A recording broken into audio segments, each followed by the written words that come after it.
Before the first whistle, before billions turned their eyes toward the pitch, something unprecedented was already unfolding.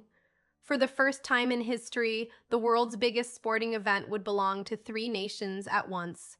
A World Cup larger than any before it. More cities, more matches, more pressure, more eyes. And hidden beneath the celebration was a question no one could fully answer.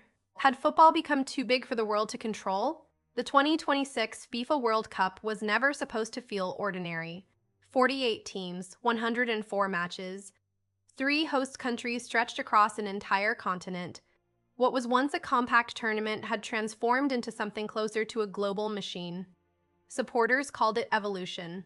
Critics called it evolution. Critics called it expansion without limits. But everyone understood one thing. Football was entering a new era, and there would be no return to what came before. For nearly 30 years, the World Cup followed the same rhythm. 32 nations, groups, knockouts, a familiar path to glory. Then came the decision that changed everything. 48 teams would now compete on football's biggest stage, a move designed to open the game to more audiences and more money than ever before. New qualification battles reshaped continents. Underdogs suddenly had a path into history.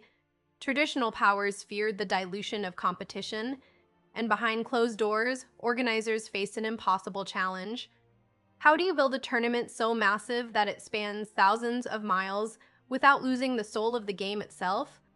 As kickoff approached, the scale of the operation became impossible to ignore. 16 host cities, millions of visitors, billions watching from every corner of the planet. Travel distances stretched farther than any World Cup before it. Teams prepared for changing climates, shifting altitudes, and relentless schedules. New technologies entered the spotlight.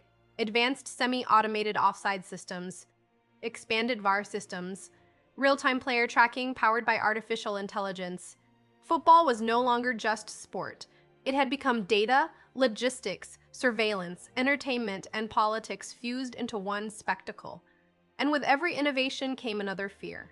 What happens when the game moves faster than the people trying to protect it? Then came the detail that changed the meaning of the tournament itself. The old format was gone. Instead of 8 groups, the competition expanded into 12. The knockout rounds grew larger.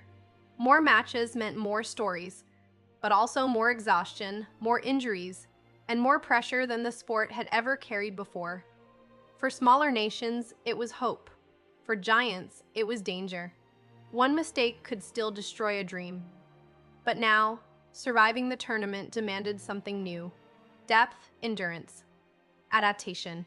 This would not simply be the hardest World Cup to win. It would be the most unforgiving. And then the tournament finally arrived. Cities stopped. Airports overflowed. Entire nations held their breath between kickoffs.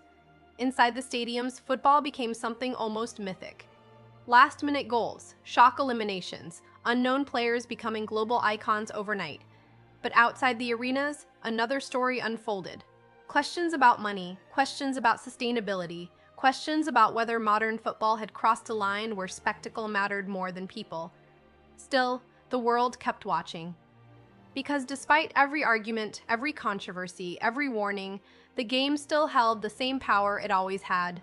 90 minutes capable of making strangers cry together beneath the same sky. When the final whistle faded into history, the world did not return unchanged. The 2026 FIFA World Cup proved that football could grow beyond borders, beyond languages, beyond even the limits people once believed possible. But it also revealed the cost of that ambition. Because every expansion leaves behind a question. Not whether something can become bigger, but whether it can remain human when it does. The story of the 2026 World Cup is not only about who lifted the trophy. It is about the moment football stepped into a future larger, louder, and more uncertain than ever before. And somewhere in the silence after the crowds disappeared, the next chapter had already begun.